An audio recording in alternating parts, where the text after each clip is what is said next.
Corona virus ने 149 ममालिक पर अपनी हुक्मरानी जमा ली है। 5,544 लोग कोरोना वायरस की वजह से मर गए हैं। 1,48,051 लोग कोरोना वायरस का शिकार हुए, जिनमें 69,000 लोगों की हालत बहुत ज्यादा खराब है। चाइना और अमेरिका दो ऐसी सुपर पावर है जो दावा करती हैं कि उनकी वजह से ही कोरोना वायरस इस दुनिया में आया। पहली बात तो ये है कि अमेरिका की खुफिया एजेंसियों और मोसाद ने इस बात का दावा किया है कि वुहान वो शहर है, उसके अंदर V8 नामी लेबोरेटरी है। चाइना ने बायोलॉजिकल वेपन इस्तेमाल किया अमेरिका के खिलाफ, और जितना भी यूरोप है उसके खिलाफ उन्होंने इस्तेमाल करने की कोशिश की। ये वुहान के अंदर लेबोरेटरी जो V8 थी उसके अंदर कोरोना वायरस को डेवलप किया गया। कोरोना वायरस वहां से लीक होकर साइंटिस्ट जो अंदर काम कर रहे थे उनमें दाखिल हुआ, और फिर इस तरह साइंसदानों को लगा और फिर आगे फैलता हुआ गया। बेसिकली ये वायरस लीक होने की वजह से चाइना के अंदर इतनी तबाही हुई। नाज़रीन, अब आपको दूसरी जानब बताते हैं कि चाइनी क्या दावा करते हैं। चाइनियों ने अमेरिका के खिलाफ ये कहा है कि अमेरिका ने जॉर्जिया के अंदर कोरोना वायरस को इंसानों के ऊपर टेस्ट करके उनको कोरोना वायरस से मुतासर किया, और फिर उन बेचारों को ला के चाइना के अंदर वुहान शहर में छोड़ा, और जिसकी वजह से कोरोना वायरस चाइना के अंदर फैल गया। बहुत सारे लोग ये दावा भी करते हैं कि अमेरिका और चाइना की वजह से ही कोरोना वायरस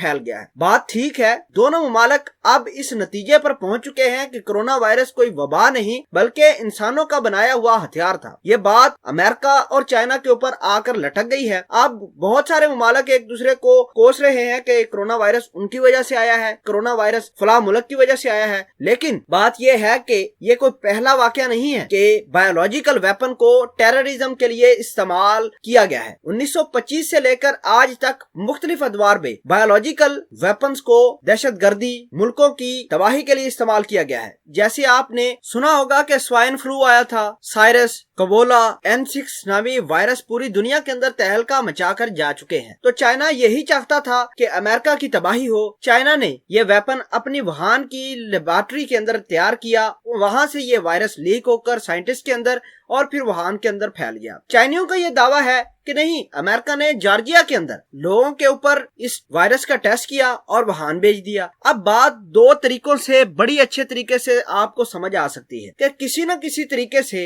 आप ये कह देंगे या तो अमेरिका की गलती है या चाइना की इस कोरोना वायरस के पीछे गलती है। लेकिन जिस कदर तबाही हो रही है वो बड़ी हैरान कुन है। वर्ल्ड हेल्थ ऑर्गेनाइजेशन ने हेल्थ इमरजेंसी डिक्लेयर कर दी है। किसी के पास इतनी इम्यूनिटी नहीं कि इस कोरोना वायरस को फाइट कर सके। आपको बता दें कि कोरोना वायरस उसको ज्यादा अफेक्ट कर रहा है जो बीमार हैं, वो बहुत जल्दी इसका विक्टिम बनते जा रहे हैं। असल में हकीकत ये है कि जितने लोग भी आजकल की दुनिया में अपने मुमालिक को दूसरे से आगे निकलकर देखते हैं, वो कोई ऐसे हथियार बनाते हैं कि जहां फौज भी इस्तेमाल ना होनी पड़े, बम का इस्तेमाल भी ना होने पड़े। आजकल तो बायोलॉजिकल टेररिज्म होती है, मुख्तलिफ तरीकों से लोगों के अंदर वायरस इंजेक्ट करके तबाही आपने देख ही ली होगी। लेकिन आगे चलकर आप किसी न किसी एक दिन जरूर पता लगा लेंगे कि ये वायरस अमेरिका ने बनाया, ये चाइना ने। आपके पास, आपके हाथ में मुकम्मल एविडेंस भी इंशाल्लाह आ जाएंगे। ये सिर्फ कुछ दिनों का आप इंतजार करें, कोरोना वायरस की हकीकत इंशाल्लाह खुल जाएगी।